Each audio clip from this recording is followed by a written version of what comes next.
Our final music news story of the day is news on Queen. We obviously have a certain amount of love for Queen on this show.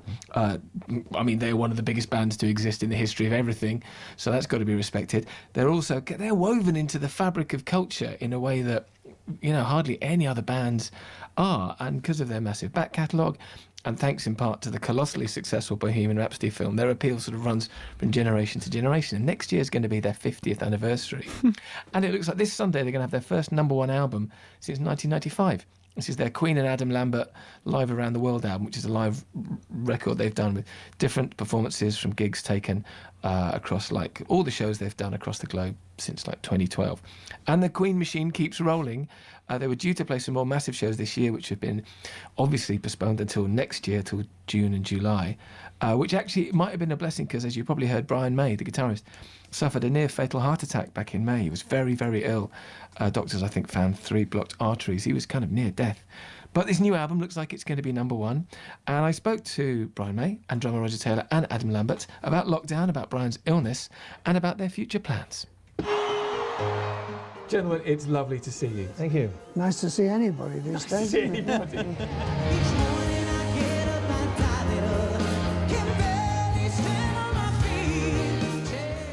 I'm fascinated by musicians who go and play, and you go out and play, and that's what you do. That's part of your whole vocation, and now you can't do that.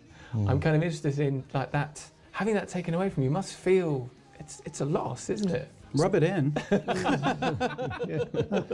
Yeah, it has been tough. It feels very weird. And of course, a lot of people can't do what they do at the moment. You know, we're not alone in this. But yes, it's kind of destroyed our business. I'd be interested to see if the business can actually recover. Yeah. We have the tour booked. You know, all our dates were postponed. They weren't cancelled. So everybody's still got their tickets for next May for that European and British tour. So let's keep fingers crossed that we can actually do it. You can actually get those people in by then.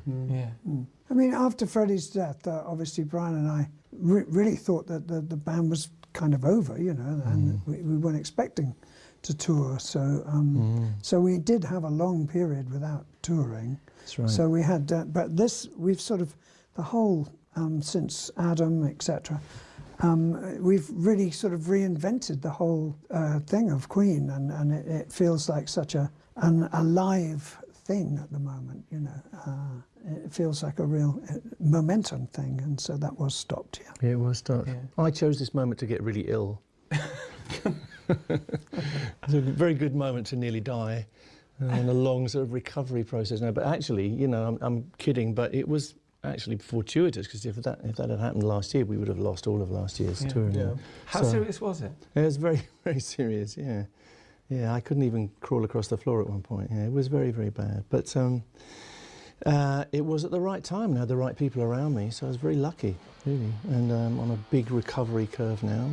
My new religion is getting fit, is getting my fitness back. So I will be ready in May.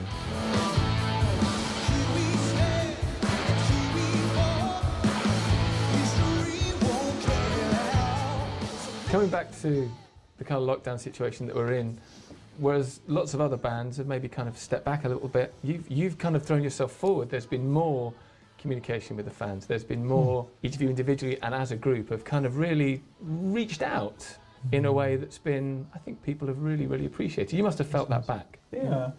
Yeah, it's good, I guess. Yeah, you have an opportunity. Everything's an opportunity, you know. There's a lot of hardship, but there's a lot of hardship in life anyway. You know, most of life is sort of overcoming the difficulties, and we have a particular difficulty in this pandemic, but there's a lot we can do, so we're doing it, I guess. We're doing what we can. I mean, Brian was doing Instagram guitar lessons, and I did some beginner's drum stuff, and did a solo track and about isolation, and so yeah, I mean, we did find ways of putting ourselves out there, you know. Yeah, but it's been nice. And that's sort of our duty as artists, is to kind of like help people along. You're supposed to inspire people or provide escape or joy or whatever it is. That's our job, you know. And especially in 2020, when things are so intense and stressful, it's more than ever. It's our job to sort of help out, give people some love and some joy. What else is coming up soon? What's on the whiteboard for the future, do you think? Well, getting back out on the road is the big deal. It's the big thing. You know, if we can do that, it'd be amazing. You know, we'd all start to live that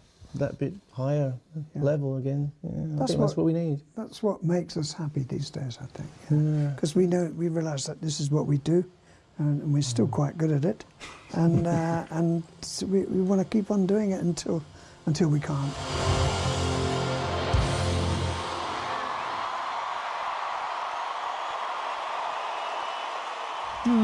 Best mates. Yeah. I mean, I'm obviously glad that Brian's okay. And yeah, there's so few bands that occupy that space, as I say, in popular culture, regardless of you know, you might be a fan or you might not be a fan, but it's kind of like the Beatles. They're in the very DNA of British and international music. So Absolutely I hope true. they get a number one, you know? Yeah, exactly. Well deserved.